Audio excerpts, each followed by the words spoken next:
Please a very big round of applause for Aya.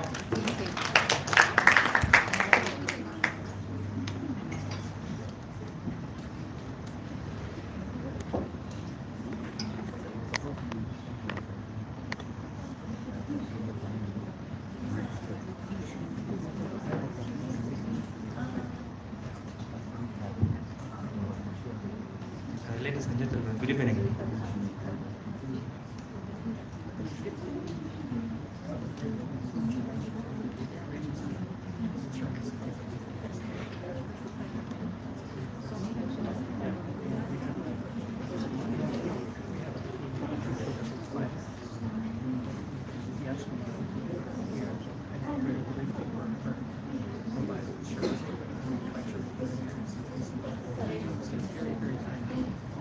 Ladies and gentlemen, before we start our panel discussion, I would like you to rise on your feet. Please rise on your feet. I think you have been seated all the day. Now it is time. Before I assume my role as panel moderator, I want to become your gym instructor. How is that? And you will pay me for these services. You will pay me for these services after this event. Yes, you are included because you have also. We will do some stretching. You will you follow the gym instructor. You move your shoulder and your right shoulder and your waist to the left side, like you do when you wake up early in the morning. Yeah, and then on the left side.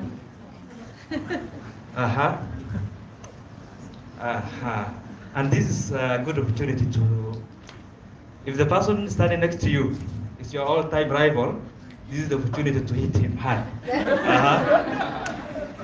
Okay, let's do the stretching one more time from right to left, from left to right. And then I have a good song that I would like us to sing, and I want to see if we have singers among us. And this is a song that I believe each and every one of you knows by, this is called by the heart or by the head. It goes like this. Please move your chairs away from where you are standing. Move your chairs away from where you are standing. You will follow? Head, shoulders, knees and toes. Knees and toes, knees and toes. You are not doing? Head, shoulders, knees and toes. Knees and toes, knees and toes. Head, You are not singing? Head, shoulders, knees and toes. Knees and toes, knees and toes. And eyes, and ears, and mouth, and nose. Thank you. Now you can have your seat. This session will be 40 minutes. The first 30 minutes I will be engaging my panelists, and the last 10 minutes I will open the space, open the discussion for you guys to ask brilliant questions to my panelists. I would like to start with an introduction. I will let my panelists introduce themselves. I'll start from my, is it on my left side? Abdulaziz below is a journalist, but let me give him that opportunity to introduce himself. Welcome, Abdulaziz, please introduce yourself. Assalamu alaikum wa rahmatullahi wa barakatuh.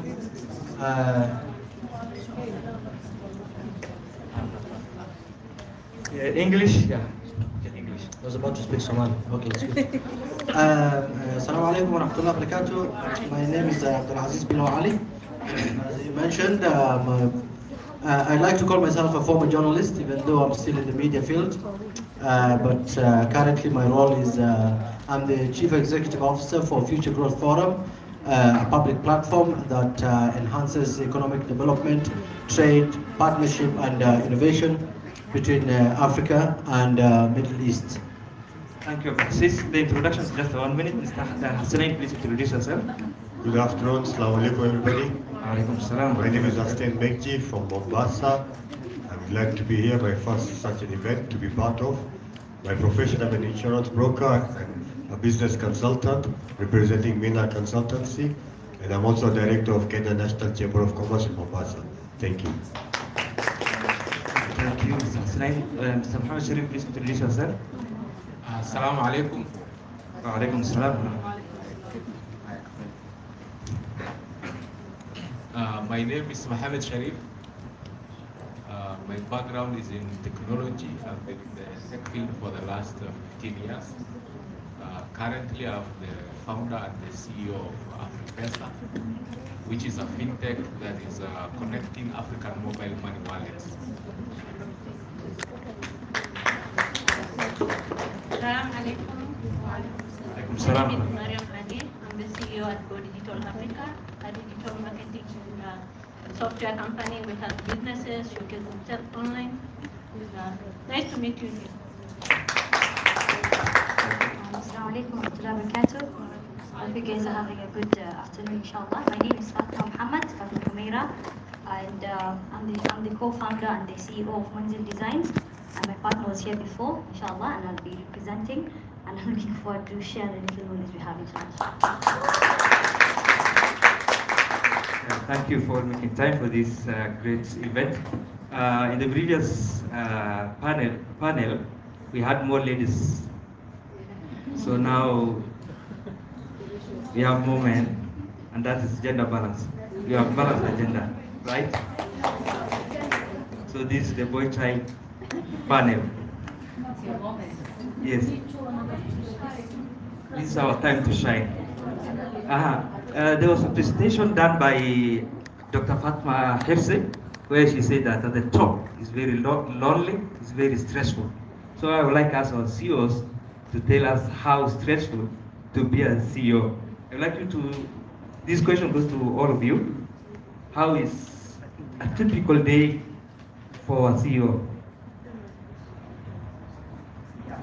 Okay, let me start from that side, from Fatma. Alhamdulillah, for me I'd say it hasn't been so hard because I have a group of sisters, Mariam and Aisha. So we have 3 directors and we've been sharing the stress. So I think that's a pro tip.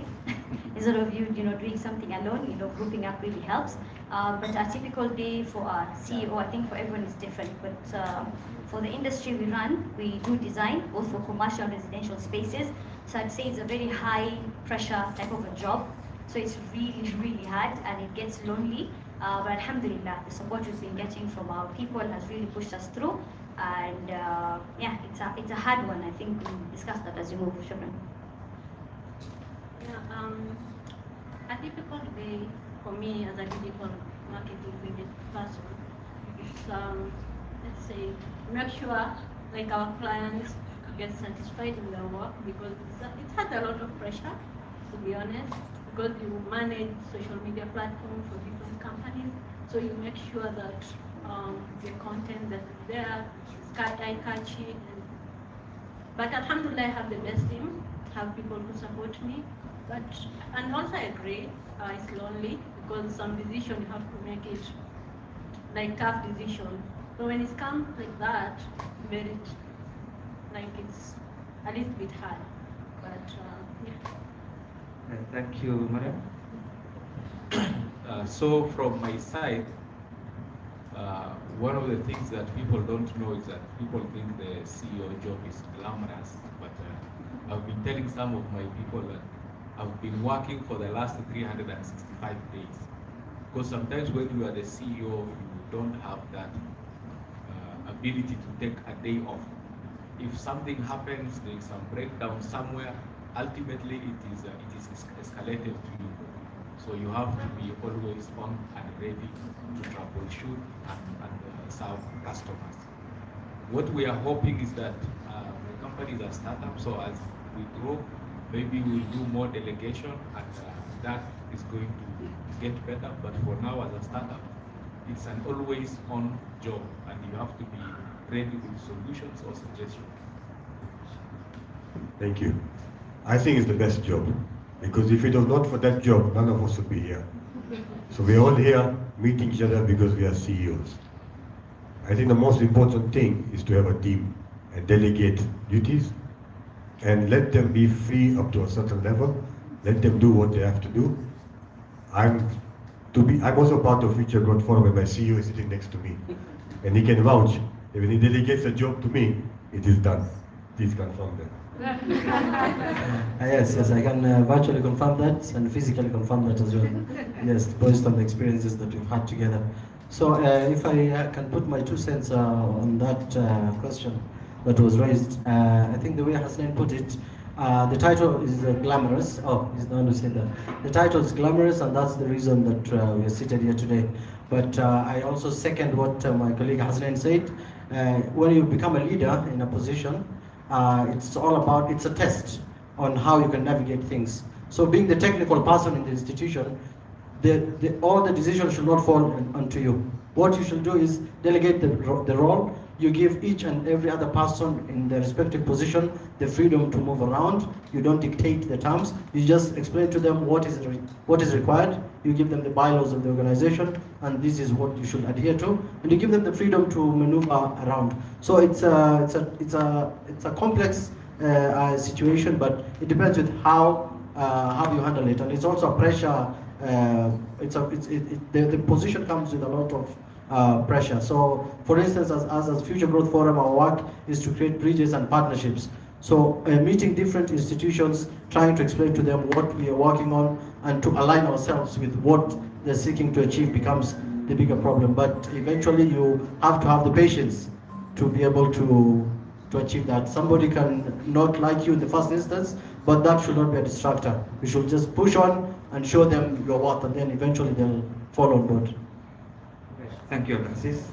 What I've learned that C.E.Os, they don't have off days, they don't have leaves. Do you want to know why staffs are given 1 month leave? Do you want to know?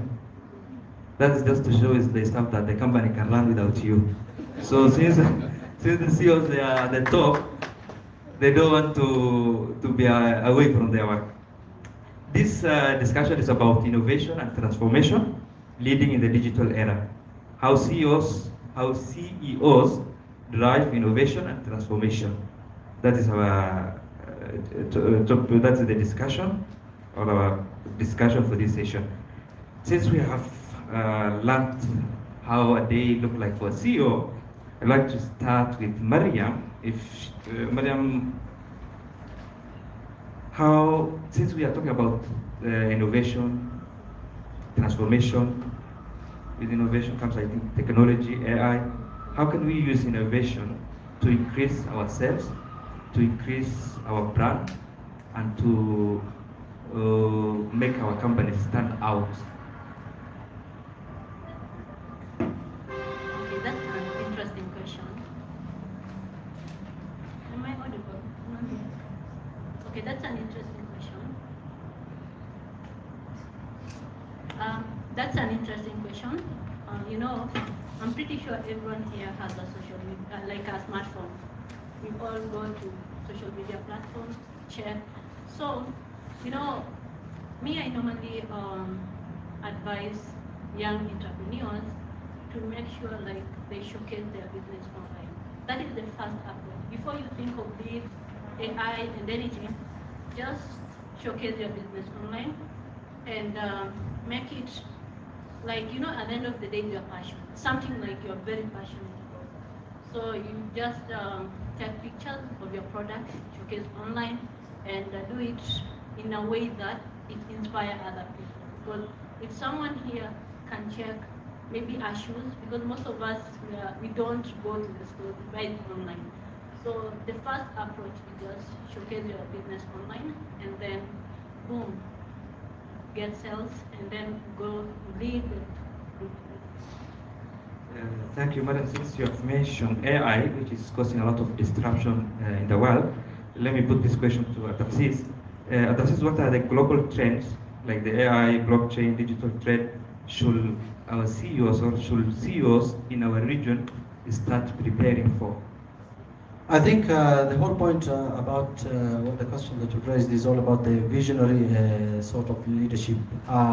Based on the market that you're in, you need to understand the kind of market that you're in, the kind of clientele that you're dealing with, and the kind of products that you're trying to showcase to them. So basically, you need to be 2 steps ahead and know that the trending market, you need to follow up on all these social media channels that work in your field. You see what product is being launched and how your institution or how your organization and the product that you're working on can align with whatever that the market trend is offering. So being 2 steps ahead is very important, so that you become, your product becomes a game changer in the particular region that you're working in, so that once the product is launched, you are able to use the AI technology that is in the market right now, so that you can achieve a quicker outlook. For instance, as Future Growth Forum, what we try to achieve is to create partnership and forge stronger partnership with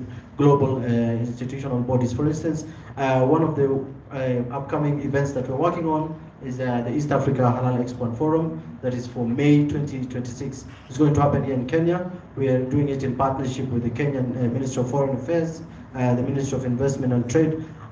Locally, also we are partnering with the Kenya private institutions like KNCCI from Hussein, and the KEPSA, the Kenya Private Sector Alliance, and also the Kenya Association of Manufacturers. So globally, since we are trying to make East Africa the halal hub for East Africa, what we have been trying to do regarding the question you mentioned is we've partnered with institutions like the Global Halal Training Center that is based in Jeddah, Saudi Arabia. So what we're doing is we're providing training to the SMEs and the organizations that are registered under the Kenya Association of Manufacturers and the Kenya Private Sector Alliance. So what we're trying to achieve is to make sure that the concept of halal is understood locally by both Muslims and non-Muslims alike. After we achieve that, so the training is done virtually. So if it was not for technology, we will not be achieving this because of the number of webinars that we are accomplishing. So technology is a very important aspect, and you need to align yourself first with the products that are being launched so that you can capitalize on that market. Thank you, Abdulaziz. Mr. Mohammed, this question goes to you. Do you think our companies are ready to embrace AI? Hello everyone, once again. That is a very difficult question, but based on the current status, I don't think we are ready to embrace AI because it's a new concept. So a lot of companies, in fact, what has been happening is that a lot of companies are spending a lot of money on AI, but they are not getting return on investment because they don't know how to use it.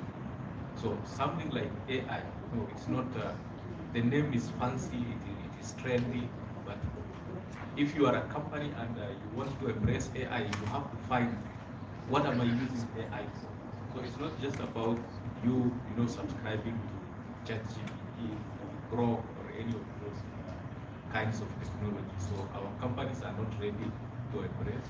That is the short answer. And what can be done? Is there anything that we can do? Yes.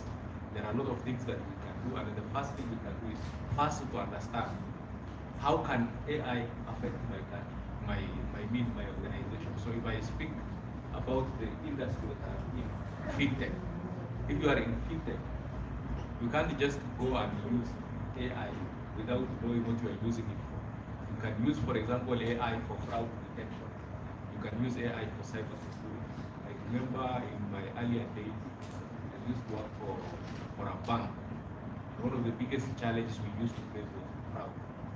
So what you'll find is that somebody will hack into the system, they will fund money into the fictitious account, and then you will hear somebody withdrawing from your bank in Brazil, and you don't have any customers in Brazil. So one of the things that we used to do at that time, we used to have just some sort of very primitive AI, which used, for example, to profile users.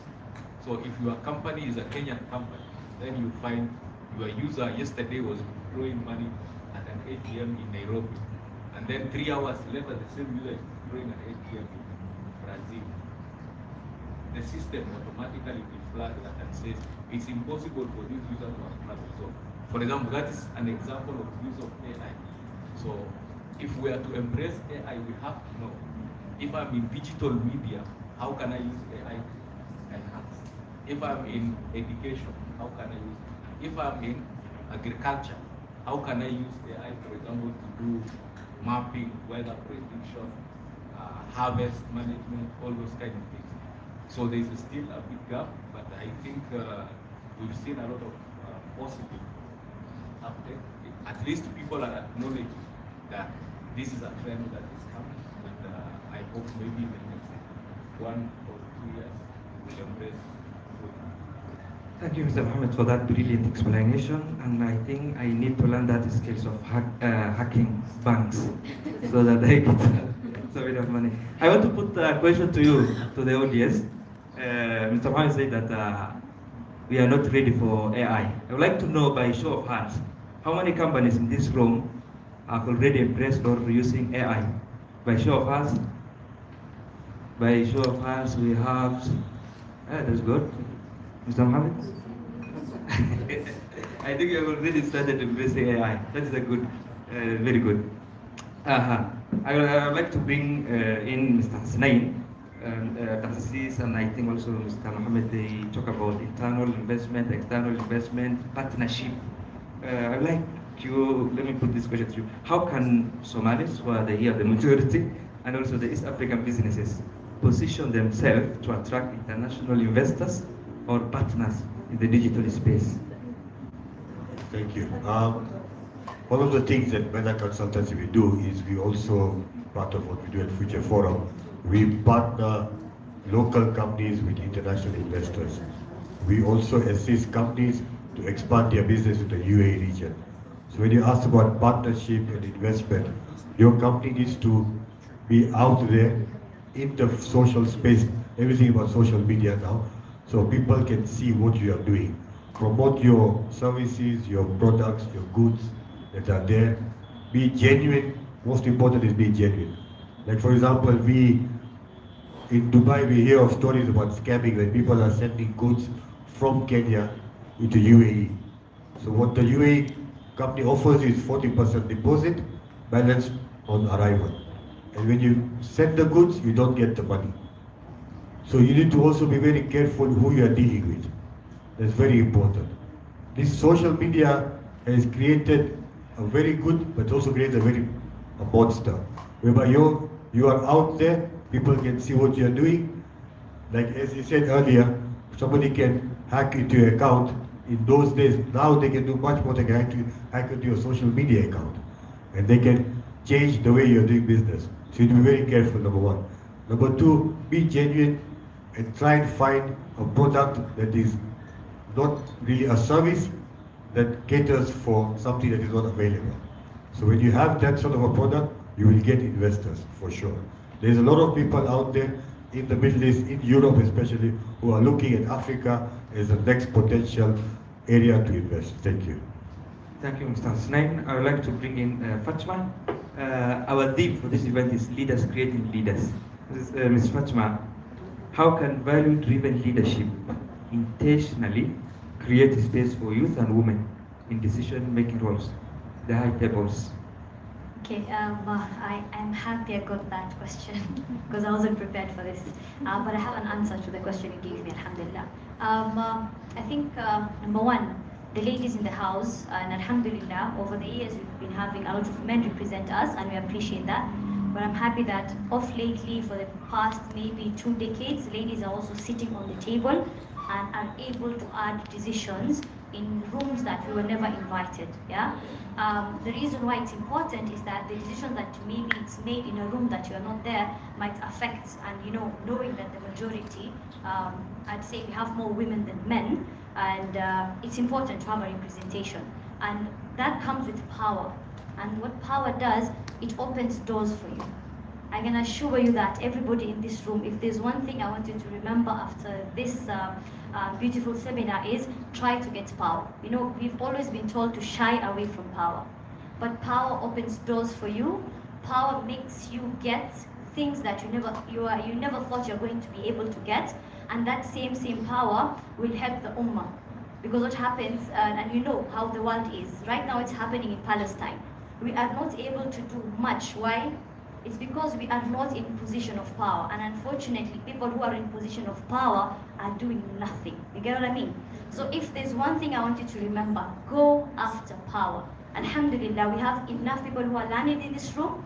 We have enough people who have PhDs, masters, but all that you have to come with power. Power is different. You have human power, capital power, social power. Whichever form of power you want to go for, make a decision today in this room that you're going to go after power. And with that, of course, I don't want to sound like I'm coming in for, but the ladies also be in those rooms. Invite yourself, sit on those tables. Let the decisions which are being made by our fellow brothers, let's also have an impact in it, inshallah. I wanted to say the ladies in the room make noise, but you have already made noise. You are encouraged to take power and make. That power is not the power to control the TV remote during the World Cups. There's another power. Thank you, Ms. Fatima. This question goes to all of you, our C.E.Os. How has technology changed or impacted the role of a C.E.O.? How has technology changed or impacted the role of a C.E.O.? Professor Fansnay. Let me ask everybody, is the CEO the smartest in the room? No. Everybody agrees that. So what does the CEO have to do? He has to create a framework. He has to show his team how to innovate. He has to create an environment. Earlier we were talking, and he said even the work environment, the way the office is set up, it has to be innovated. It innovates ideas.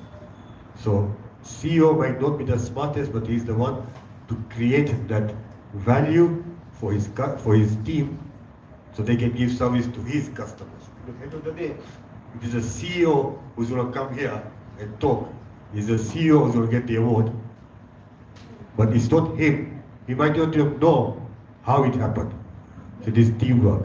So in terms of creating value and also adapting, like you will see in some old-fashioned business, if you go to the office, the father is still sitting at the table and he's still got files. And you go to a new generation office now, it's paperless. So people are aiming towards that. So let's CEOs need to innovate and set new boundaries. Thank you. I think I second what Hasnain has said. The technology has really facilitated the work for corporates, chairmen, CEOs, and people in position of power. For instance, at Future Growth Forum, we have a vibrant team that operates in Kenya, UAE, and Saudi Arabia in the halal sector. So what we are trying to do, basically, since we are connected and we're in different time zones, sometimes at different times, what we have is some application or softwares that we use. For instance, for Future Growth Forum, we use an app called Basecamp. So the application allows you to literally to do all the work in one app altogether. So the person who is in Saudi Arabia, the person in Nairobi, the person in UAE, you assign them the assignment. You say this assignment is assigned to so and so, and once the assignment has been done, it should notify so and so. So using the click of a button, you are able to know that operation A has been done by operative B, and the solution or the final product has been uploaded on a particular folder. So it allows you to be able to do other work, other tasks, without really actually focusing on following up with the individual and did you do this work, what happened to you, you start becoming aggressive towards your employees. But once you have these steady softwares where you are able to put a command and assign it to every other person, your work becomes simplified. You get to do other activities. Just like Hasnain has said, the CEO is not the smartest person in the room. So you allow your people to be able to achieve more by using these softwares instead of using but mostly we are used to the old tradition of creating a WhatsApp group and then we want to follow up individually. That is become a bit outdated. So I will encourage you to use an app like Basecamp for people with a big organization seeking bigger outputs. Thank you. So from my side, what I would say is that technology has become a double-edged sword for CEOs. What do I mean by that? So in the first instance, technology has empowered the CEOs to know what is happening in their company, to be on top of things. So as a CEO, from a dashboard, from a click of a button, you can see what is happening with your organization, who is doing what, who is delivering, what are all your parameters, what are all your financials, all those kinds of things. It's the life of a CEO. All rings. Yes, so that is on the positive side. But on the negative side, also technology in a way has disempowered the CEOs. Because now all of a sudden as a CEO, you are not the one who controls everything. You have a software developer in your organization who is smarter than you, who controls your source code. So it's a risk. In fact, I've had stories where the CEO, has had some problems with one of his CTOs or lead technical, and the guy just goes away with the whole source code of the company, and the company is powerless. Everything is paralyzed. So now the CEO has to go and beg, their software head of software, tell them, please, I will do for you whatever you want. Please just restore the services, the operations. So now the question is, how do you as a CEO navigate this tricky situation where on one side it has given you a lot of empowerment, but on the other side it also exposes to you a lot of risks. So one of the ways to do that is, of course, to have a proper framework around your IT when it comes to policies, when it comes to risk management, policies around redundancies, policies around, for example, things like make a checker, not allowing one person to control. If you are a CEO and you are not very smart, everything can be gone in a minute without you knowing. Somebody is the one who is controlling the whole ERP enterprise resource planning. In fact, they can even decide to lock you out as a CEO from your company system, and there's nothing you can do. So one of the ways to mitigate that is just to ensure the power of operating your system does not rest in an individual and everything is distributed. There's redundancy, there's business continuity plan, all those kind of things.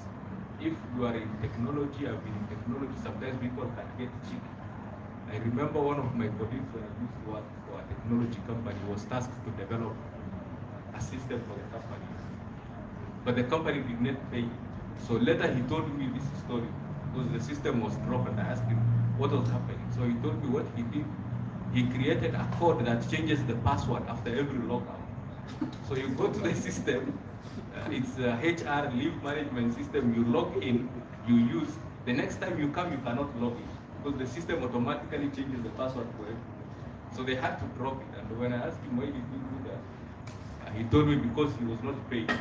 So there are a lot of things that can happen in technology. So as a CEO, you need to be aware of all those risks and have plans around it. The other thing is also you need to treat your people well so that they don't take such actions against you. A round of applause for Mr. Mohammed.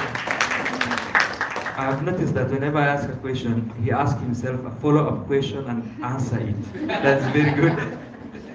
And also I've noticed, I've really realized what he has said, that the IT department staff are the only people who can force the CEO to pay them on time. So we need to learn some IT skills so that we can also force the CEOs to pay us on time. That's the same question, Mrs. Maria. I agree with everyone here. The CEO is not the smartest person in the room. Please move the mic closer to your mouth. You know, this is the first time I'm Okay. Closer, like there I'm holding. Okay. Yes. I agree with whatever my fellow panelists have said. The CEO is not the smartest person, but the best thing is, when you have a company, for example, Go Digital, full of Gen Zs who knows IT, technology, you don't need to, you need to be involved. You need to understand what they're doing so that when they run away with something, have a backup. So sometimes you don't, as a CEO, you don't need to be the leader who is delegating. Be involved, be present, showcase, learn. If the team, sometimes they're crazy. Gen Z come and tell you there's a challenge you need to do for businesses. You go there, do it, and be visible as a CEO. Because sometimes, most companies, they let people IT do things, but when you try and be involved in that aspect. You know, you are aware and you work on it. Ms. Fatima, let me remind you the question. Our question was how technology has changed or impacted the role of a CEO. Thank you. So technology, being a design firm, the technology has really impacted our company while we were growing. We've been around for almost now a decade and above, and when we were starting, we didn't really understand the technology part of it, you know, so we were just doing design and we're just moving ahead. But now where we are at, I would like maybe to mention some of the easiest one, like Google, you know, just making use of Google 100%. Number one, Google Meets. We have all our meetings. We have to go physical meetings, which you spend an hour going to a meeting, another hour coming back. Those are 2 hours gone. If something is not as important as maybe seeing a site, we are arranging our meetings on Google Meets. So we save 2 hours, and those 2 hours you could be doing something. Google Meets is free. Another thing on Google that we use is Google Calendar. Before we used to have a lot of clashes, you know, and meetings which are overlapping. Now we have a calendar which we share with the whole office, so everybody is logged in that calendar. So if there's a meeting, it should be posted there. So it's easier to know at that time, Fatma is here, at this time Mariam is here, at this time Aisha is there, at this time so-and-so designer is there. So you just book through there, Google Meets. Another game changer that I learned very late in my life, and I wish I knew it 10 years ago, but I would like to share with the rest here. Another thing that now has really helped us is Google Drive. Sharing and putting all your documentation, you know, on Google Drive. Big capacity, anybody who wants to, you know, access it, you don't have to keep on calling. Please share, please share. So you just go on Google Drive, we have different folders with different items. Another thing on Google, those are the things I can think on top of my mind. So also make use of this free applications. Another thing that has really helped in comes to technology in Manzil is payments. Before, when we're doing a project, like maybe we handle 10 projects, right? So I have 10 clients. Maybe each client I'm spending this number of money. Now, can you imagine, you're not accountants, yeah? Even an accountant cannot handle the number of money because we're doing out of buying and selling. So lately, we got something called, it's called Boya. So before, if I'm handling a project, I would have to take the client's money, which is this X amount of money. In this case, let's just use maybe $1 million. And I'm purchasing. So my designers are purchasing, I'm purchasing, everybody's purchasing. The day we have to sit and do all the reconciliation for maybe 10 different clients, it used to be madness. That week, you know, we're not picking up your calls because we're doing accounts. But now we've got something called Boya, whereby the client puts in the money. So I have clients A, B, C, they put all the money in one pool, okay? So it opens different folders for A and B and C. So it's like M-Pesa, but they have they are affiliated with M-Pesa. It's its own application. So when I go to a shop, I just go open the Boya app. The moment I open, it shows who do I want to purchase for, clients A, clients B, or clients C. I open clients A. I pay for clients A. It keeps all the record for clients A. It keeps all the record for clients B, and it keeps all the record for clients C. I think this is a game changer. Anybody who's here, it really took us a long time to get that. So alhamdulillah, there's another technological thing that we have applied. Another thing that has really helped us when it comes to, it's something called Notion. You can go and look into it. There's Zoho. There's so many applications. Don't look down to them. They're going to make your life easier, and you're going to save you so much time moving forward, inshallah. And I have many more next time, maybe, inshallah. Thank you, Fatima. Round of applause. Fatima, the VIPs at the back, are you with us? Please make some noise. The VIPs at the back. The VIPs at the back, please make some noise. You are truly with us. This one, are you with us? I remember. Do you have lawyers? The lawyers in the room? The lawyers in the room, please make some noise. We only have one lawyer. There was a lawyer at the Kenya's National Parliament. He was cross-examining an MP. So the lawyer asked the MP, "Are you with us?" Guess what the MP responded to that question? Do you remember that MP? During the impeachment of Rigiji, regarding gachagua? So the cross-examination is really tough. So the MP was asked, "Are you with us?" And then he said, "Yes, I am with us." So the VIPs at the back, are you with us? I want to ask the Gen Zs in the room to make some noise. The same noise that you have been making the last 2 years. The Gen Zs in the house, please make some noise. Yeah, that's good. Why I asked the Gen Zs to make some noise is these are the people with full ideas, full innovation. They normally go to the offices of the C.E.Os, the managers with ideas, with innovations, but they get turned down. I like our C.E.Os to respond to these questions. How do you foster as a C.E.O. a culture of innovation within your organization? How do you incorporate the ideas of Gen Zs in making your companies successful? That is your answer. If I'll speak on behalf of Future Growth Forum, so basically what we do forums and we do expos. So in those sessions, what we create is an investor session where young people who have an idea or ideas get to pitch their ideas to people we believe can be able to be in a position to support them or assist them, not just listen to the idea and take the concept and then change the name. So for our upcoming event that is scheduled for May 2026, I'm passing the message to every young person who has got an innovative idea. We are going to have the biggest Halal Expo and Forum happening in Nairobi in May 2026 at the Kenyatta International Convention Center. And we'll be having more than 30 countries in attendance, including 14 from the GCC region and the rest from the greater Muslim world, as well as the East African community. So we'll be having a series of investors who will be coming to seek investment opportunities in not just in Kenya, but in East Africa as a region. So we have scheduled a session for investor matchmaking. So if you have a brilliant idea, or if you know anyone who has a brilliant idea that can be a game changer, for example, in the global halal economy, feel free to reach out after this session. I can give you my card, and then we can make things work, inshallah. That's a good opportunity. Thank you, Mr. Abdasis. Mr. Hasnain? Thank you. I think we don't have a choice but to adapt and accept. There's Fatma from Google. You're from Google? Oh, I thought you're from Google because you kept talking about Google. So you see, these are some of the things that we have to adapt. As she rightly said, we don't need to travel now. We had in the beginning a gentleman from Australia at this forum.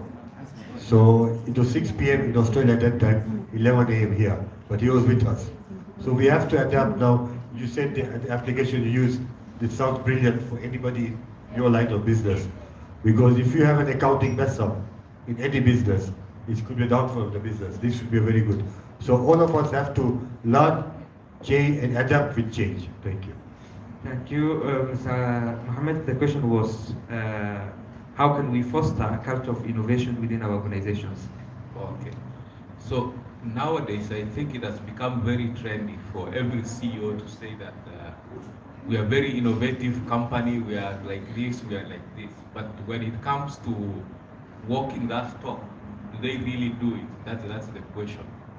So it's not easy from my experience, but as a CEO, one of the things that you need to do is, first you need to accept that without innovation, your company is going to die in a few years. You cannot survive how you are doing business 10 years ago, so you need to keep changing. So how do you handle that? The first thing is, there was a time I think I was joining an organization, and one of the tasks that was given was to write an innovation framework. So the innovation framework I prepared was, I divided the innovation into several categories.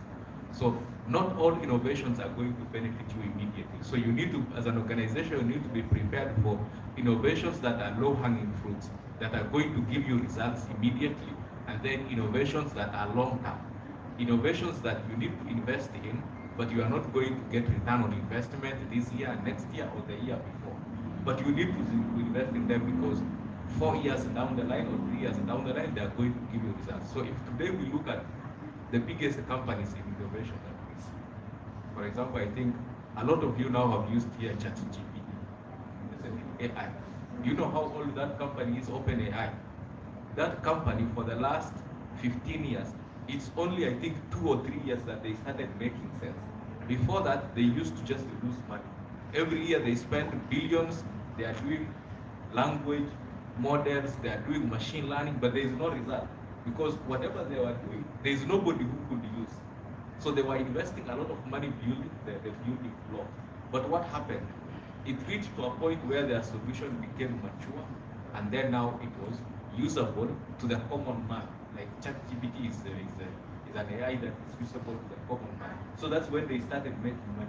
Imagine if 15 years ago or 10 years ago when someone was investing $1 billion, if they said we are not going to invest money in this because I can't see how we are going to make money out of this. Like, I cannot wait for 10 years. And when they were putting that money 10 years ago, they didn't even know what was going to work. So, they were doing trial and error. They did so many things that did not work until eventually one of them worked.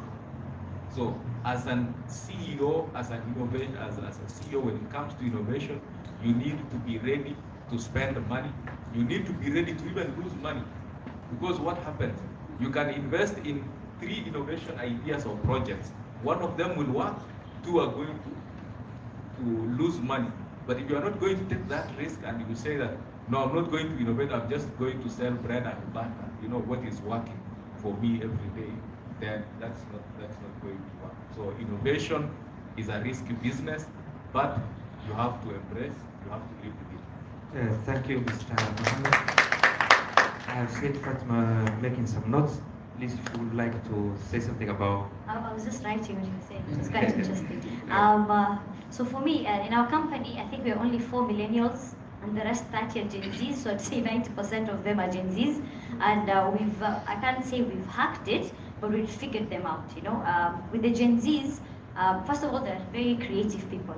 But of course, like any other generation, we have shortcomings. But with them, the things we've done in our office to maintain, because we don't have a lot of people leaving our company, alhamdulillah, we maintain them. We realized you just need to figure out ways of playing with them. And number one is, I think it's very hard to maintain a Gen Z with salary. I don't know, I could be wrong. So what we do as... Wait, do they ask big salary? They outgrow the salary very fast. You increase today, after 2 months they want an increment, after 3 months they want an increment. So what we realized is that in our company we do commissions, because they actually own part of the company, So if I'm offering a commission of 20% or 30% or 10%, that means you own 10% of my company or whichever project I do. I think that really helps, and I'm saying this. So that comes to the salary. Another thing that we do for our company, for the Gen Zs, is that, of course, we try to have, team building, parties, cakes, Wednesdays, samosas, food, entertain. Only coffee will not work, So trying to make sure we provide them good food, right, Gen Zs? I think I'm speaking on their behalf today. So all the CEOs sitting here and the ones who are seated there, I'm just giving you the pro tips. And I think that has really worked for us, trying to make sure they're on board with you in your company. If they're not on board, they're not going places with you. Explain what's the dream, where are we going? They need to understand. It's not like the millennials we just used to follow. No, these guys just don't follow. They need to know, where are we heading? Where is this company going? What are you offering me? So the moment you have them on board, trust me, they're the best. They're quite loyal. So when in our company, that's another thing that we normally do. And another thing, they love to travel, Gen Zs.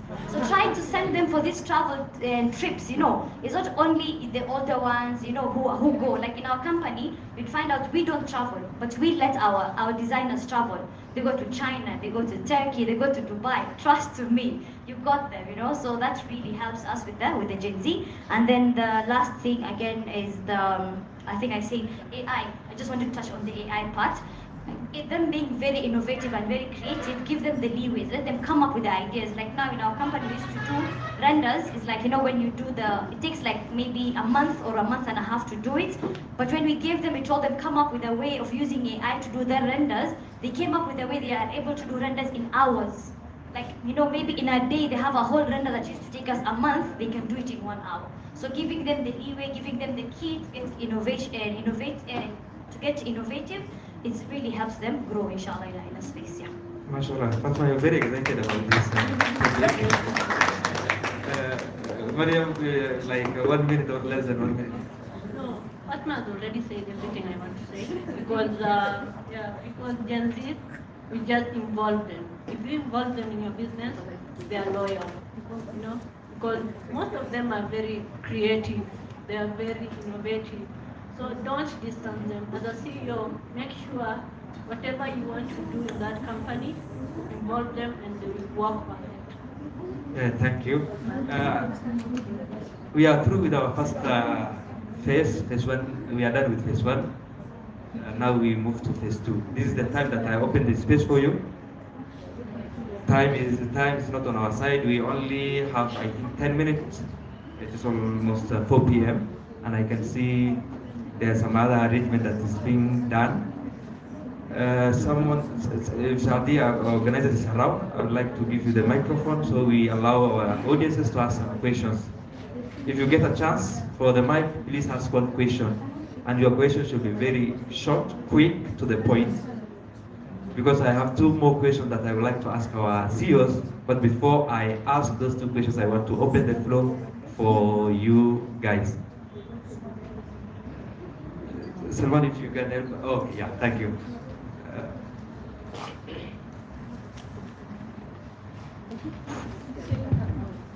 Assalamu alaikum warahmatullahi wabarakatuh. My name is Irshad. I'm the founder and the CEO of Visign, a property management company in Kenya and also in Ethiopia. I wanted to ask a question, Fatima, mashallah, and I will come to you after this session because I can see CEOs will learn a lot from you. The question is, assume I'm a property sales company and I want to do a lot of sales in that field.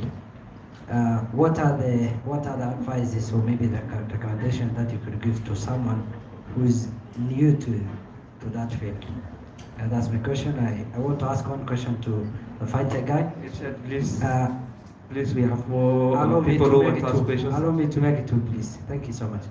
The fighting, I want to manage a lot of finances in the future. That's why I want to ask a question to my gentleman.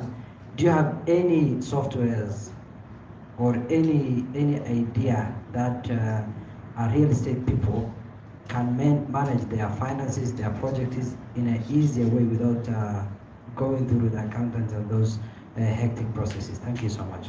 Thank you. The CEOs who are on this side, they don't have the PS, so I don't know who will be making those notes for them. Please please write the questions. We will answer them at a go. Sadia, this side.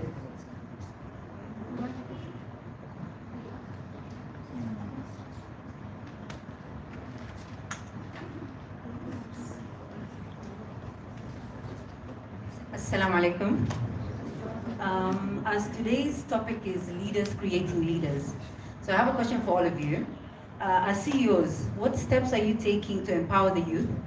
Are you open to mentorship, given that many youth today struggle to find jobs and experience and guidance? Thank you so much. Thank you. That was very quick, short, precise, to the point. I like such questions. We give two more. Two more. Hello, my name is Ahmed Nisa. My question related about mobile money. Because to Mr. Mohammed in this field, Mr. Mohammed, looking ahead for next decade, what do you think challenges will be for the mobile? Regarding technology aspect. We don't hear you. Please add some. Okay, so space your volume. now you can hear me? Yes. Okay. My question related to the mobile app, and it goes to Mr. Mohammed. Looking ahead for next decade, which technologies do you think will be so challenging for the mobile app? Like now we are facing like a transformation for cryptocurrency and artificial intelligence. What do you think will be challenge for mobile apps? Thank you. One more. And then we. I'm Salah. My question goes to Madam Mariam, Digital Sales and Marketing. what are some common mistakes that companies make when integrating social media into their digital marketing strategies, and how can they avoid them? Thank you. Now we allow the C.E.Os to answer to those, to respond to those questions. Let me start with Fatma, since you have the mic with you. I think I'm going to respond to my brother. The question you've asked is quite broad, but I think the straight answer would be, if you want to, I think he's not here. And you can tap him so that he can hear. I'm answering your question on the how to improve your sales when it comes to property. You said you run a property management company, right?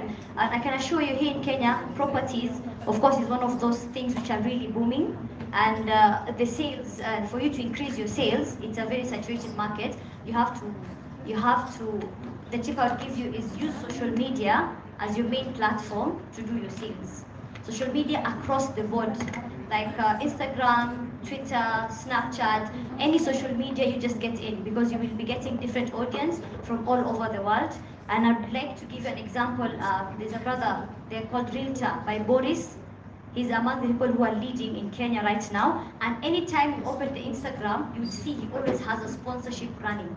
So pick, if it's one video or two videos, and have it on a loop, maybe a month, just sponsor it, and you'll be surprised. So for me, I'd say it's social media. Can I just answer the second one? So I just give the mic all at once. And then the second question was about the mentorship and leaders leading leaders. What is Manzil doing about that? For us, we offer internship program every 3 months. We take 5 people who have either graduated or are in the interior business, and we mentor them for 3 months, and then now we take another 5. So we are open. Our emails, if you go to our socials, Manzil Designs, you'll be able to apply. The email is there, and we really want to create the future leaders, inshallah. Okay, my answer, my brother there, the most important thing for businesses to do on social media, be consistent. Make sure you post content consistent, have high quality videos, because when you post content online, it should be of high quality. And the challenges that I go through as Go Digital Africa, most companies expect results immediately. You know, when you post content, just, you know, sometimes it takes time. Someone can see and buy it, but it doesn't happen instant, so be patient. And the motto that I normally tell my clients is, no businesses is not for social media. All businesses should be online, because it's something that you are all passionate about. So showcase your business and you'll see the results. And to answer my sister, mentorship is very important. You know, when you mentor your staff, people around you, you create leaders. And at the end of the day, we are all here to grow and support each other. So let's mentor each other. Thank you. The question about the mentorship, I think, has been answered. So, Mr. Mohammed, there was a question that was directed to you. Yes, but I will also answer it because I have a different perspective. So let me start with the first one, which was directed to me, the mobile apps, the idea of crypto and AI. So when it comes to money, a lot of you knows the history of money. We started with barter trade, then we moved to cowrie shells, then we moved to other things. I think the last 100 years we moved from gold to fiat. Why did we move from gold to fiat currency? The reason was very simple. So if you had gold, 1 kg of gold, it's very difficult to carry around with you 1 kg of gold. So what people used to do is that 1 kg of gold, you are given a paper showing that you have 1 kg of gold. And then that paper, you can break it down into smaller pieces. Now you have 100 papers showing that you have 10 grams of gold, and then you can go and use it to buy something because of the portability. If somebody wanted the gold, they can go and exchange. That is how money used to work for the last 100 years.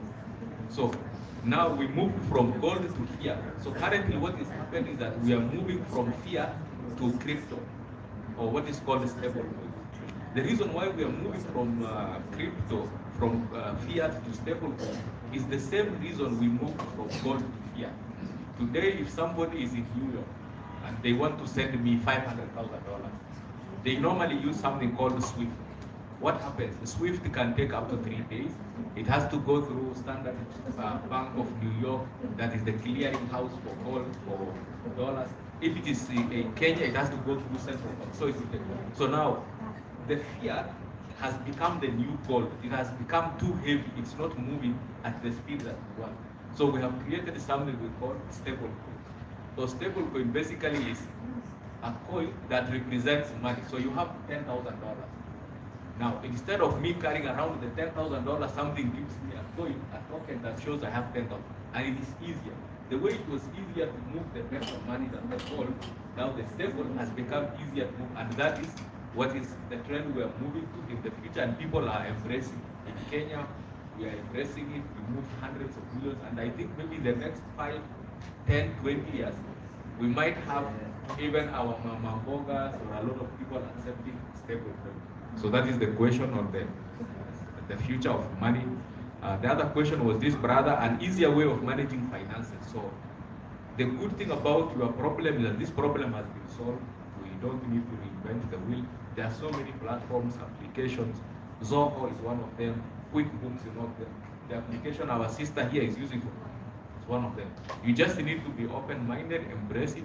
Maybe you might need a bit of training if you don't understand the technology. Once you understand, now it becomes easier. The only thing that we need to do is, in IT, there's something we call the GIGO. Garbage in, garbage out.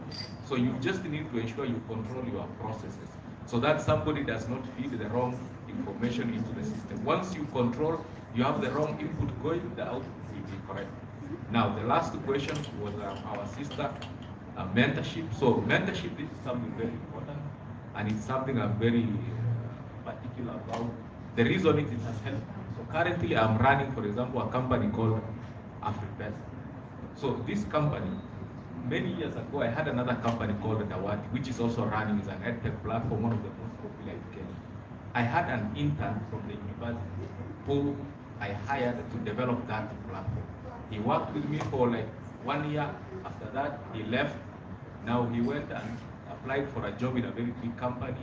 He asked me to do the recommendation. In fact, that company that was hiring him gave me a 15-minute interview about his capabilities. You know, I gave very good recommendation. He was hired for that job. Now, interestingly, a few years later, when I was starting my company, that intern was my first investor. He was the first person to give me funding for my startup. So you can imagine somebody that I hired as an intern now is my investor. There's another company that I'm working on. My current CTO, the developer, is also somebody who was my intern like 6 years ago. So mentorship is very important. Develop people.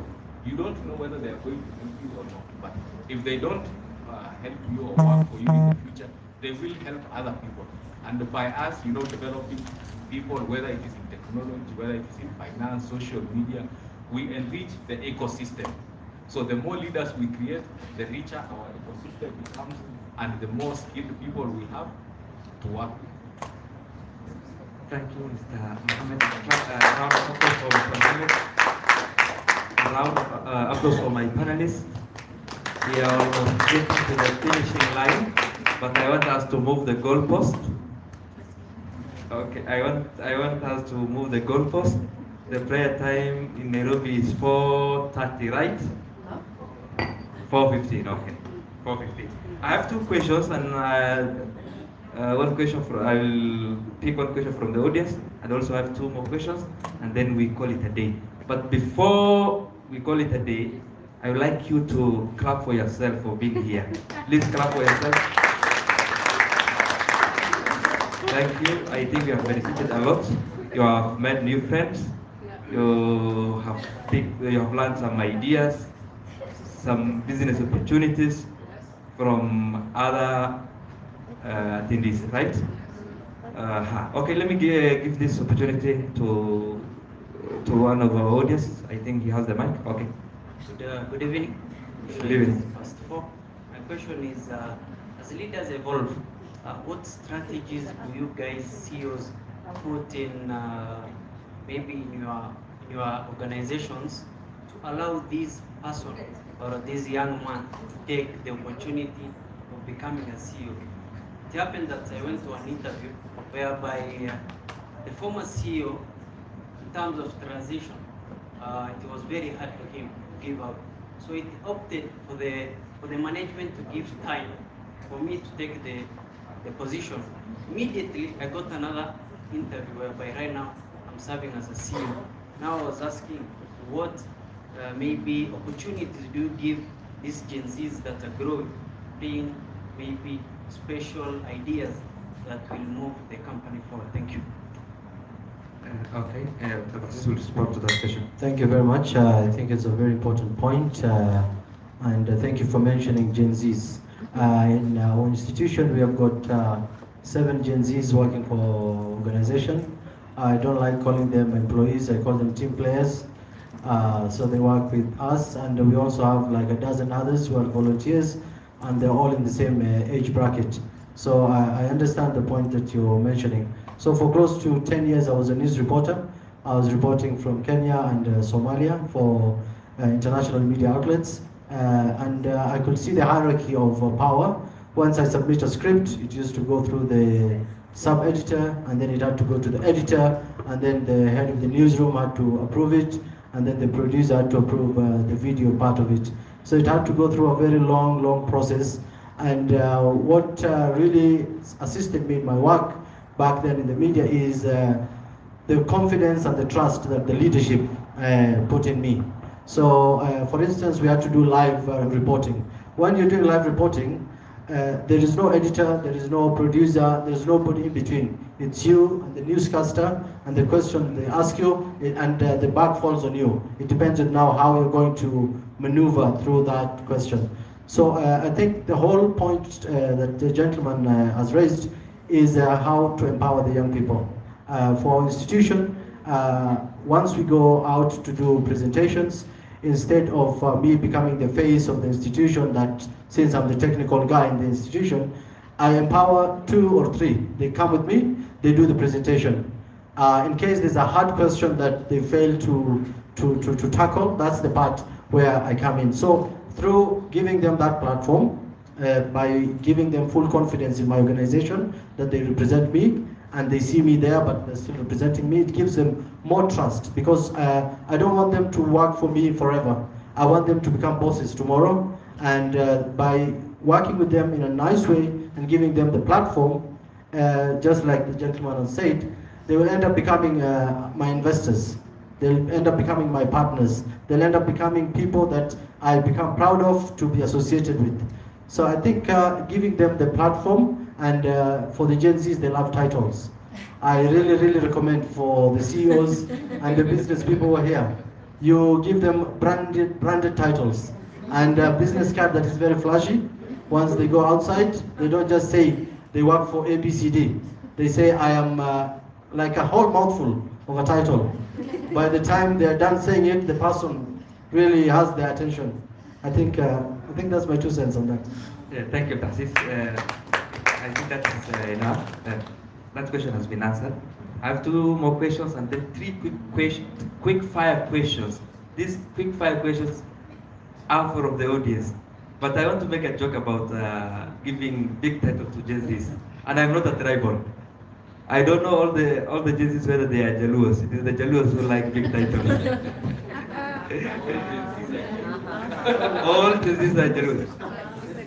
Okay, that was just a joke. Okay, my boss is asking me to withdraw and apologize. So I withdrew and apologize.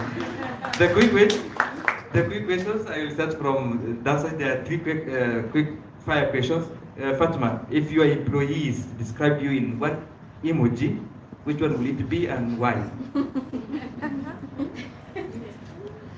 If your employees describe you in 1 emoji, which one will it be and why? Give the mic, please. The laughing one, the laughing one. Which one? The laughing. The laughing. The laughing one. Okay. I don't laugh a lot, but they're saying the laughing one. Laughing why? You're funny. You're funny. I'm not funny, but I think I am loving, I am caring, and I love my employees so much. I will let us respond.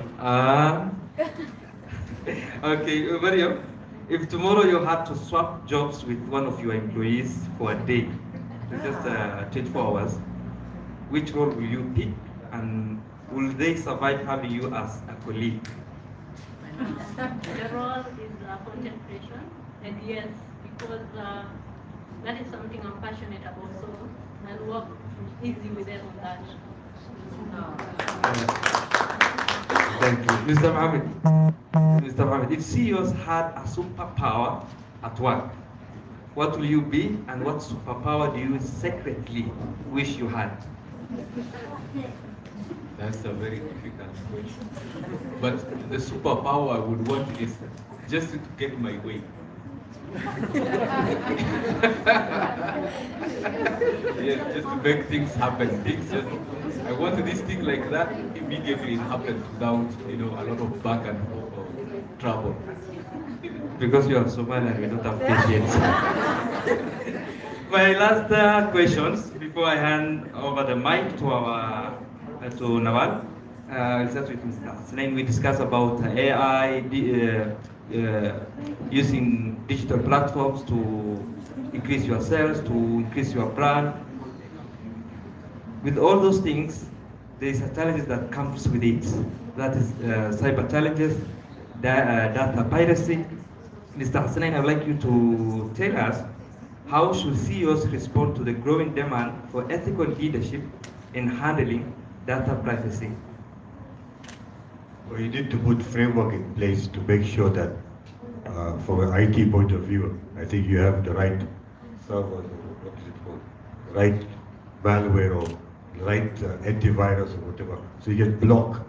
And you need to have good upgraded system. I think I'm not a very IT person, so that's not a very good question for me. But I think basically a framework has to be in place. Thank you. That was very quick and short to the answer to the question. I would like you to respond to this. Is it a wise saying, or I don't know? I would like you to finish. There's a word that I will start. I would like you to finish in chorus. They say, yeah, this is a phrase: African solutions. African solutions. Yeah, to African problems. This is where you come in. How can local CEOs create global impact while solving local problems? Thank you very much. I'm going to be very brief in the essence of time. Creating solutions for African problems. One example is how... At the same time, creating global impact. At the same time, creating global impact, yes, perfect. So if I will speak for my institution, Future Growth Forum, we are a new institution. We've been existing only for the past 2 years, but I don't want to toot my own horn, but I believe we have made a tremendous amount of impact, and one of those fields that we have worked on is through forging stronger partnerships. So just as I mentioned, creating impact is all that an institution should focus on. If you, for instance, are a service provider, you need to stand out from other organizations that do probably the same features or work that you do. So for us, by forging stronger partnerships, for instance, in Kenya, our main partner on the government side is the State Department for Foreign Affairs. Internationally, we partner with the Global Halal Training Center. It's the biggest halal training center in Saudi Arabia, tasked with streamlining the halal industry in Saudi Arabia. So as the question that you've mentioned, we looked at the needs and the demand for the halal industry in East Africa. And one of the questions we used to pose to people is the question of what is halal, how to go about it. And many people were telling us, as long as you're Muslim, then whatever you do or you subscribe to is halal. But that's not the point. You have countries like Saudi Arabia where you can't open a restaurant until you become halal compliant. The person opening the restaurant is a Muslim. Why is he not halal compliant if you become halal compliant here by the fact that you're a Muslim? You have to go through the hurdles to make sure that your institution is established and standardized and certified. So as Future Growth Forum, for the event that is upcoming, we have promised to bring on board all the halal certifiers and the experts to Kenya so that the Kenyan business community can actually penetrate the 2+ billion consumer market that is for the global Muslim world. So the halal certifiers and the global halal bodies will be here in Kenya to showcase their services, and they are going to have offices operational here in Kenya so that every other business organization, those seeking to import products or to export products from the Muslim world, can be able to know where to import the products from, especially for the ladies in the cosmetics industries. It has become a very, very challenging topic, and the issue of halal has come out quite clearly. And I think it's high time, and I welcome you all to take part in that event. We'll have 30+ countries in attendance, so the stage will be yours for those in the business and those in the import business and export. Thank you, Abdulaziz, for that invitation. We came to the end of our panel discussion. Before I hand over the mic to Nawal, I would like to give 30 seconds to Fatima. Just 30 seconds, Fatima. Thank you. 30 seconds using the power. I'm inviting you all tomorrow for the walk for Palestine. I'm hoping to see 100+ faces that I've seen here. We're going to start from Adams Arcade all the way to Uhuru Park, inshallah. Make sure you attend and do the change whichever way you can, inshallah. So let's support Free Palestine, inshallah. From 9 a.m. we're going to start 8 a.m. from Adams, and then we'll be in Uhuru Park by 10. So if you can't come to Adams with your car, then you can come straight to Uhuru Park, and the event will end by 1 o'clock. So we'll have fun day, we will have speakers, we'll have selling merchandise, we'll be selling food. Let's try and support the Palestine, inshallah. And we also have a package of 1,300 to sponsor one person. Tomorrow you'll be able to see. So 100+ people have used the power Nawal gave me, Jazakallah khairan, to invite all of you. Thank you. First of that was 180 seconds. I give the 30 seconds. Now we have come to the end of our panel discussion. You can breathe a sigh of relief, and you can clap for yourself again for showing up, for being here the whole day. And I need a big round of applause for my panelists, the C.E.Os. And yes, whatever. Yes. And a much bigger one for you. Thank you. I would like to hand over the mic to Nawal. Nawal is the founder of this organization that has brought us here. She is a very resilient lady. She has a good things. She has some awards, some certificate for us, and she has some few remarks to make. A big round of applause for Nawal.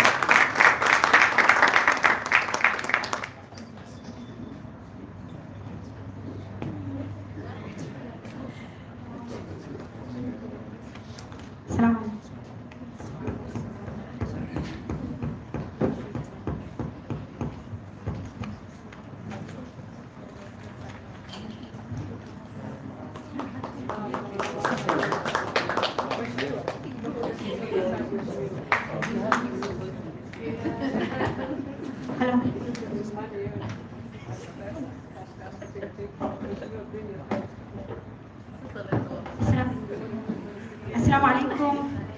Good evening, good afternoon, or evening. Good evening, yeah? So once again, I'm back. I'm the MC now. I'm not the host, I'm not the CEO of Spinia. I'm the MC. I'm taking in from my friend. She had to attend somewhere. So we have one sister who is presenting us.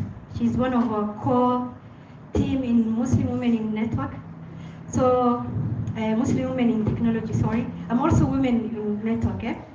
I'm doing a lot in the community, by the way, guys. It's not so much. Yeah, and by the way, what's it called? Fatima. We started community one from when we were 19, 18 years.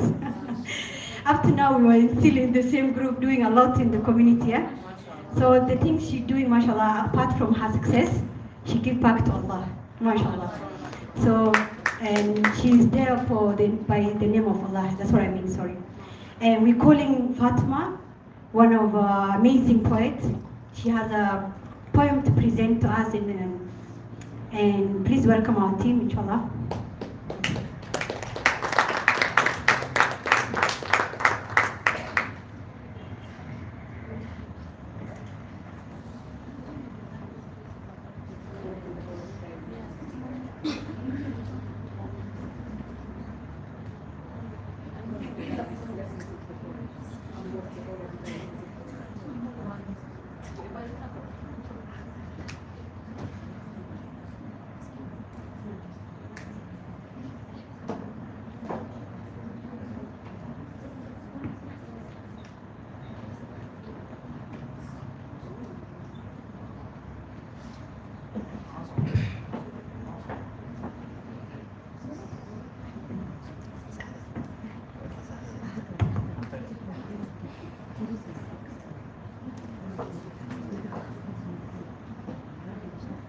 Assalamu alaikum. Good evening. My name is Fatuma Abdigele. I'm a poet and an author of 2 published poetry books. My first book is titled Soulful, and it's a bestseller, which is now being reviewed for the school curriculum, the new curriculum, the CPC curriculum.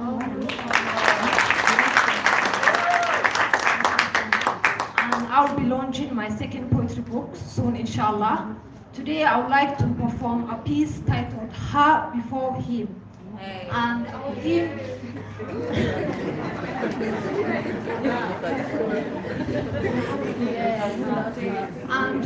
as we gather here today, our theme is leaders creating leaders. In our society, obviously we say, like, you know, when you educate the girl child, it's like you're educating the whole nation.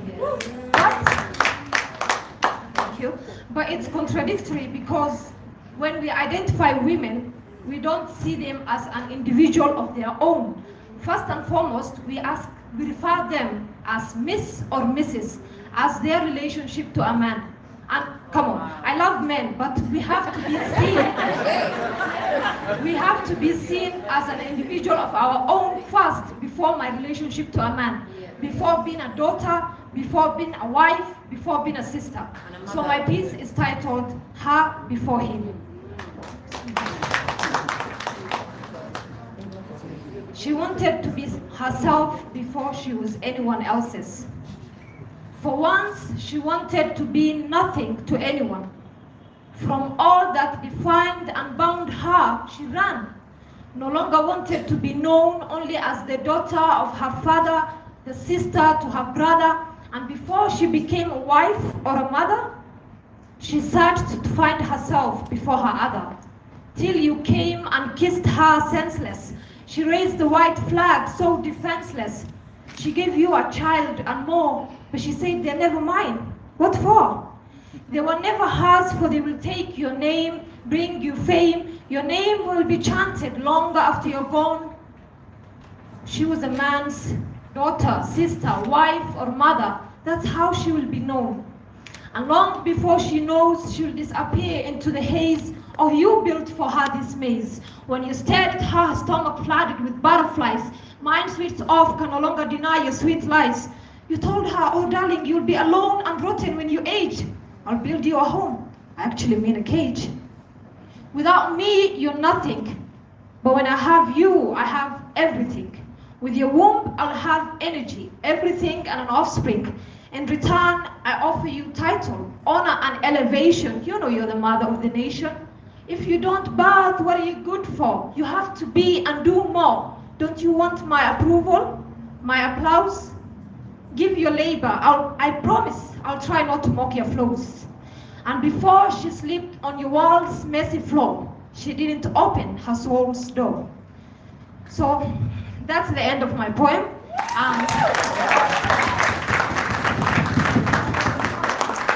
I would like, as we said, the theme today is leaders creating leaders. And I believe when we give women the space to share their voices, to reclaim their voices, and to have autonomy, individuality, and identity of their own. She doesn't only lead herself, but leaders are born from her. Thank you. If you like to share, if you resonated with my work, and you like to read more of my words, my books are available. I have a few copies with me at the moment, and we can work together. I can give you my socials, and you can follow me on Instagram at Words of Fatma. Thank you.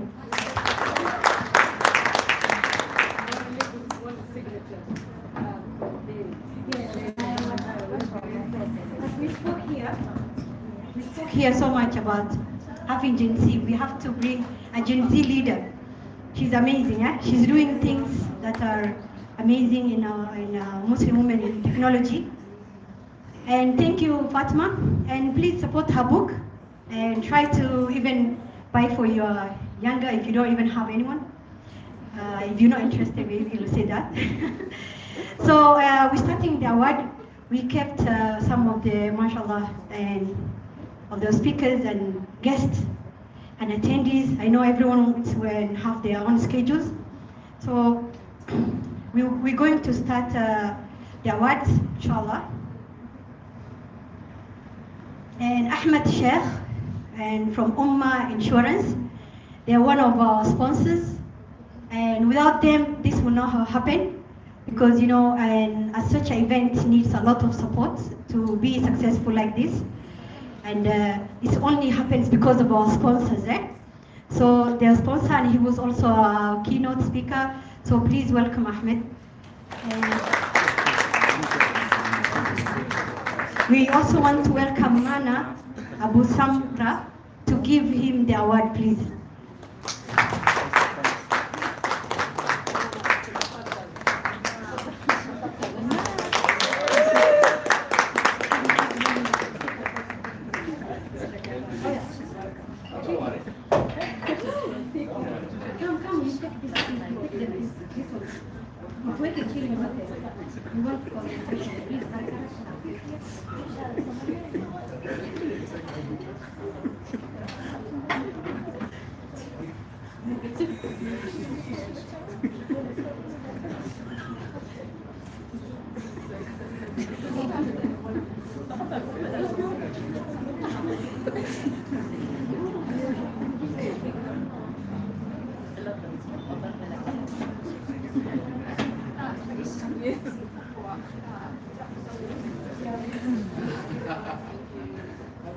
Okay.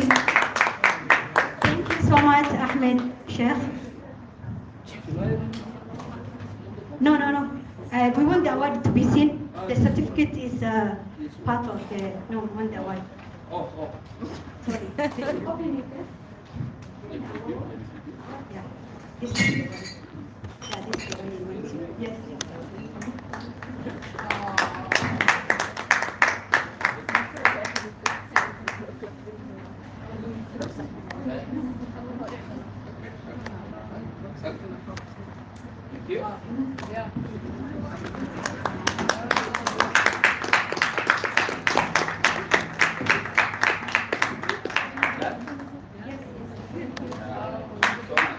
So, thank you.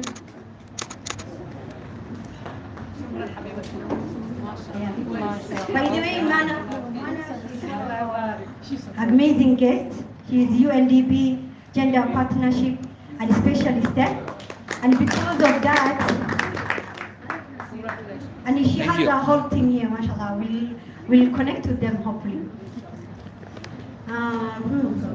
And because she's already around, we want to give to Muslim women in network. Muslim women technology, Asmahan, please come and present this on our behalf.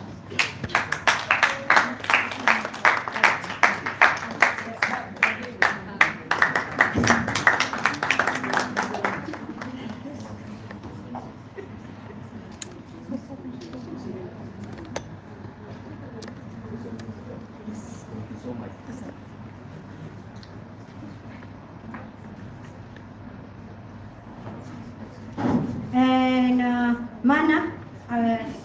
Maha, sorry, keep saying Mahana.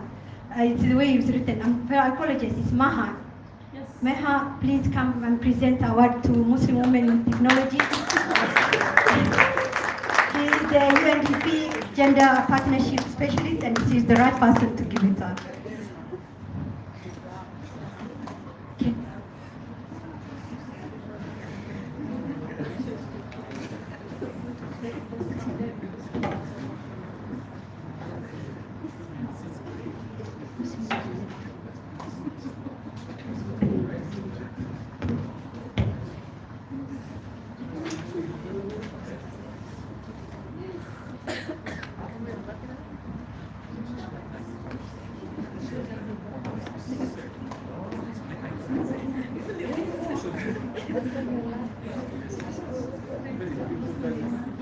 Okay, thank you so much. Muslim Women in Technology, they are also one of our biggest sponsors, mashallah. Thank you so much.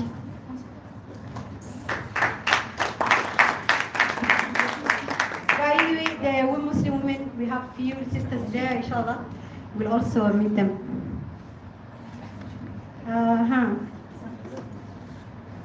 Muhammad Sharif.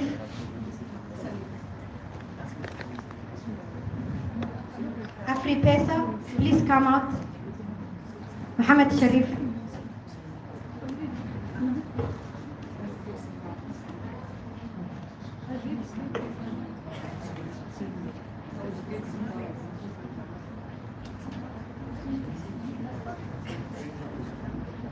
Muhammad Sharif, he's not around.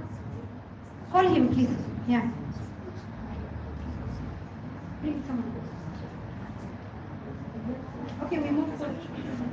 Hassan, we're going for Dr. Hassan Bashir, and we call for Ahmed Sheikh to take for him. Yeah, Ahmed, please come. You take for Dr. Bashir. He couldn't make it, but he was one of our amazing sponsor and contributor to our program. Yes. I'm the one giving him, okay?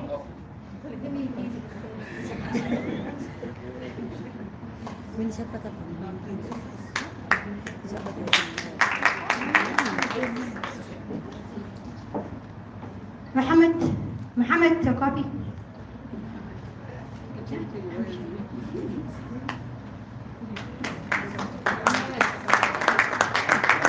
He will be given the award. His certificate, right? His certificate. Mahmoud's team, Salman, he's one of our amazing team. We partnered to make this successful. They're amazing, mashallah.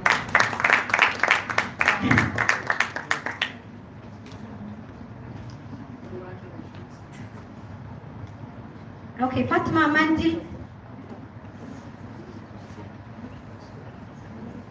And Marian Abe, please come on the page. The Manzil team. And Aisha, she's also here. She's part of the amazing leaders who are doing amazing things. We want to call on Salma Ibrahim, Business Week Africa, to present the award, please.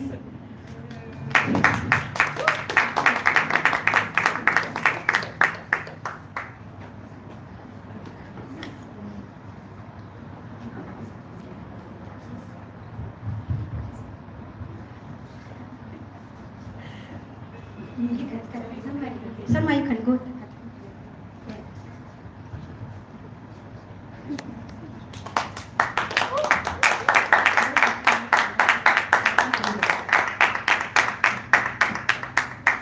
Thank you, Manzil, for being a sponsor, and also they were our biggest contributor and supporter from beginning to all our events.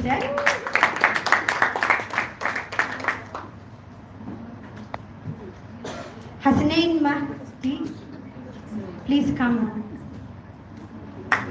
Salma Ibrahim, please, one more time. You give him, she's the Business Week Africa. She's doing amazing. It's a great honor to have her here.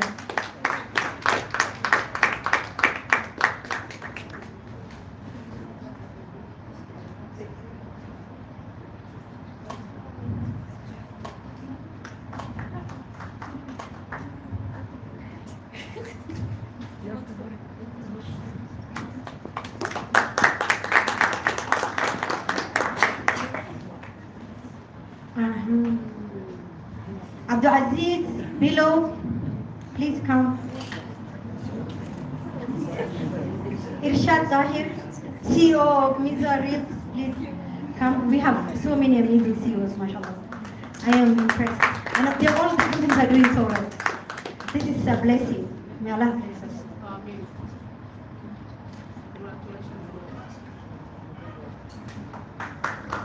Thank you, Abdulaziz, for contributing. He's very active in the community. I watched him from the beginning when he was in the media. You are doing great. We're so proud of you. And please attend this event, okay? Don't miss the Halal Expo. This is for Muslims, eh? An example, as our sister said, we're supporting the Palestine. We want to support the Muslim products, inshallah.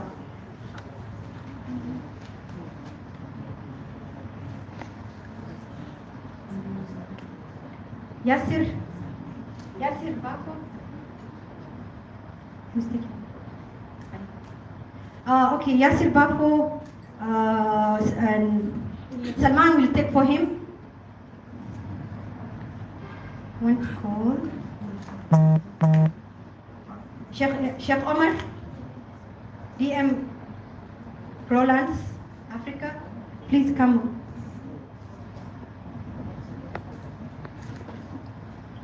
Sheikh Omar.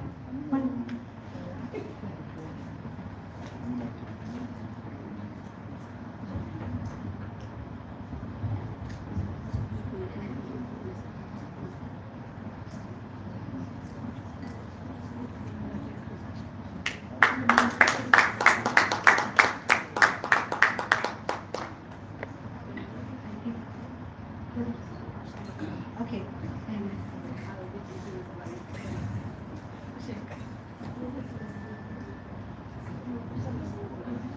Mariam Ali, please come and receive your certificate. Thank you for being a speaker. Mariam, she is amazing in digital marketing. Some of you companies should give her the work.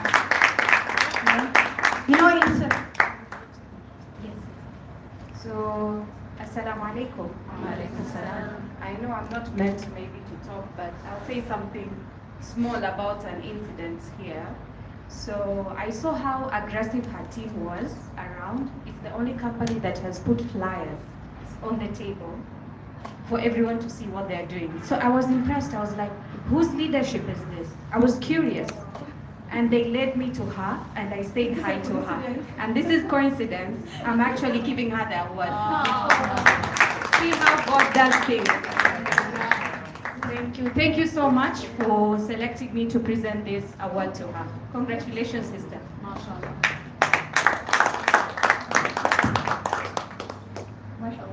Mariam, thank you, Mariam, for joining us and being a sponsor. Both of them are doing amazing. If you have work, please open your office for her and give her the job. Huh? Okay.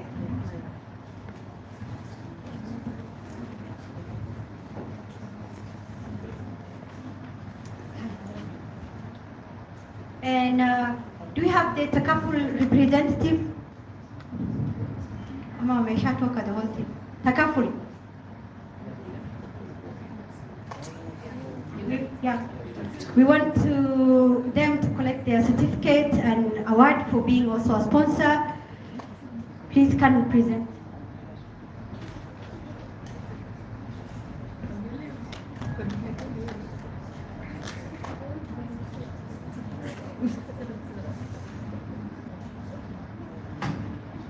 Abdirisa, Abdi, please come and give the award.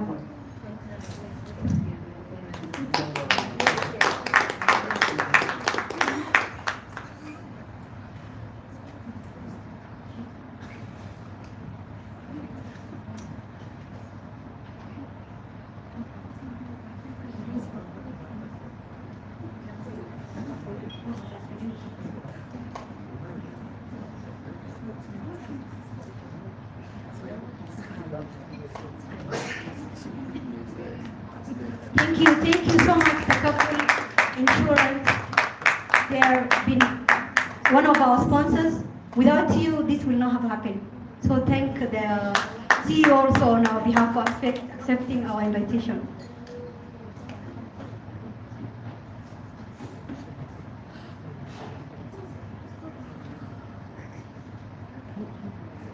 Nasra Aden, please come and receive.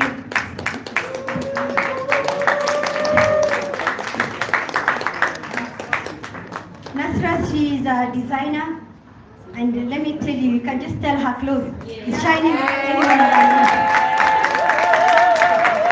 She is a bridal designer. She does custom-made abayas, just like the one she's wearing, and her company is doing so well and very successful in the industry. So, and thank you for sponsoring our event. Can you imagine? She sponsored and supported our initiative because she knows she dresses the professionals. So you bring the business to her. Thank you. And we want Ahmed Sheikh, please come and give her the certificate. The award.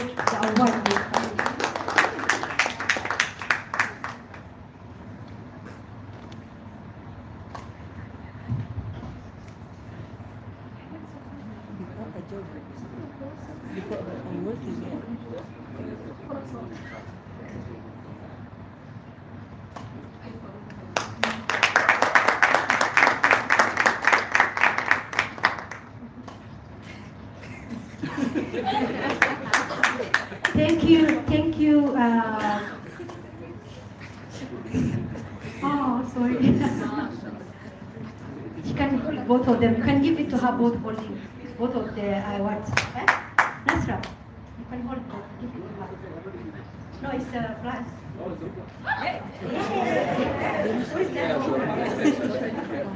Hold it right way.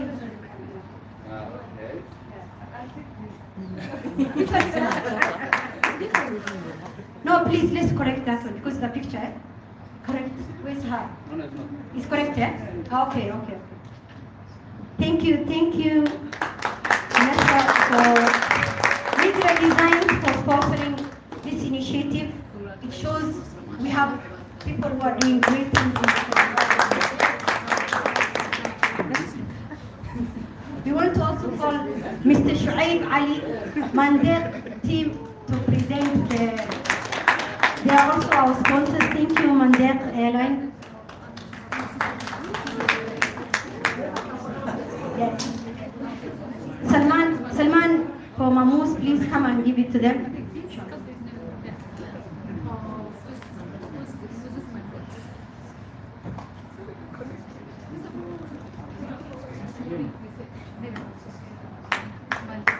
Thank you, Mandek.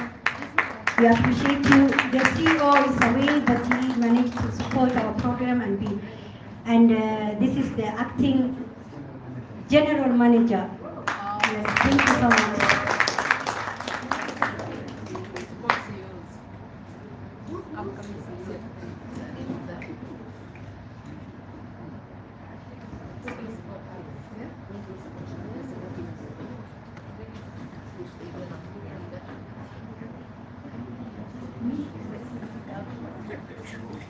Fatima Abdi Gele. Okay.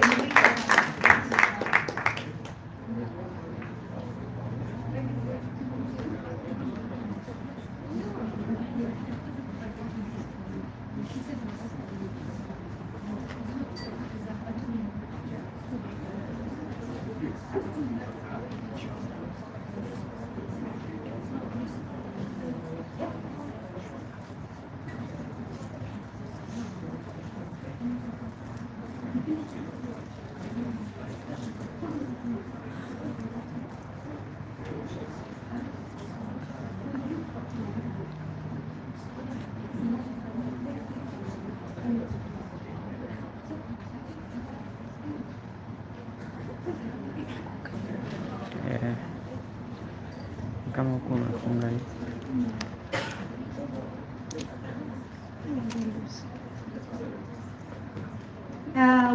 We also want to thank Master Remix for gold sponsor. Thank you so much. Sadia is going to represent the team. Thank you, moms. We thank, by the way, Master Remittance, they are all the way from Australia and they have watched and liked what we have been doing internationally.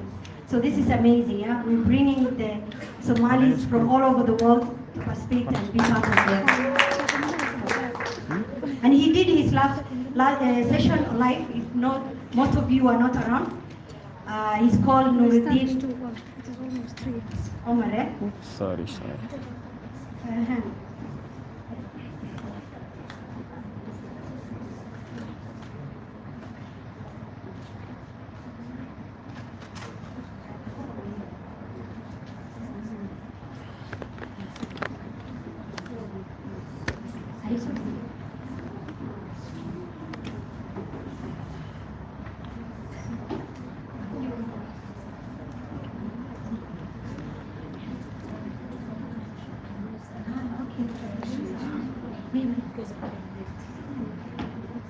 And Hasnain, please come and collect the give award for Hormuz. My sister, come. The Hormuz team and Osman Lek team are here. We're giving them. We appreciate their platinum sponsors, and they are, one of the people that assured us that we will have every year this will happen success. And they made it this year successful. Thank you. This is the second year they supported our program, and we appreciate them. Yeah. We thank you. Thank you so much. So we end the session. Please feel comfortable to it.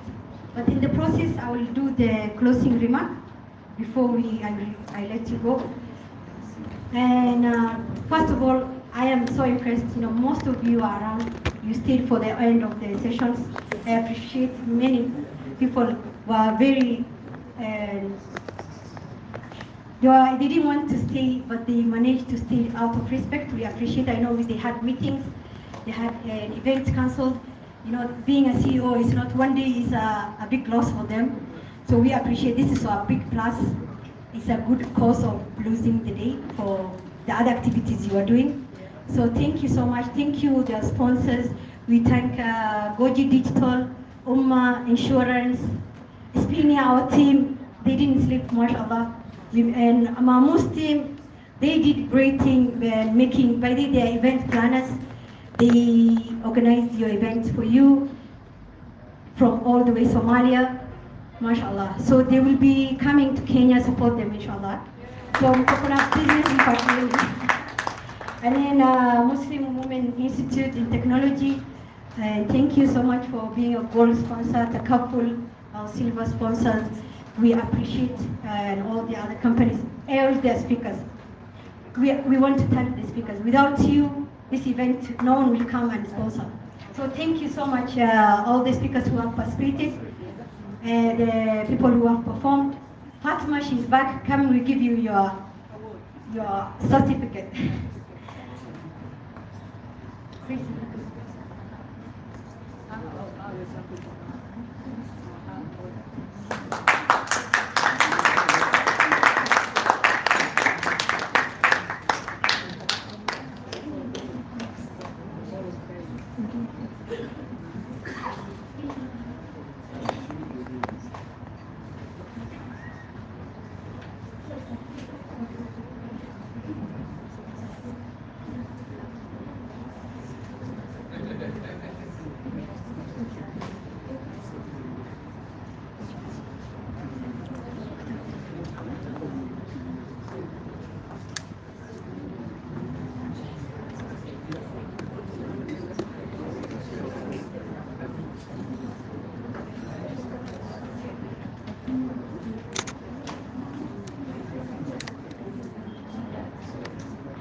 Thank you, the amazing poet who performed for us, Fatima.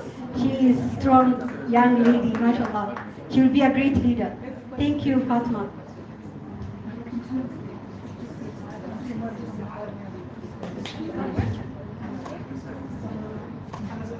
Okay, as I already closed my remark, I was just finishing for her. So please feel comfortable, network and talk. And thank you so much, thank you. We're ending the session. We do one photo, one group photo, one big group photo. Anyone who is interested, please, the photographer will advise us how we'll stand. Thank you. Yes. presentation. Have a nice day.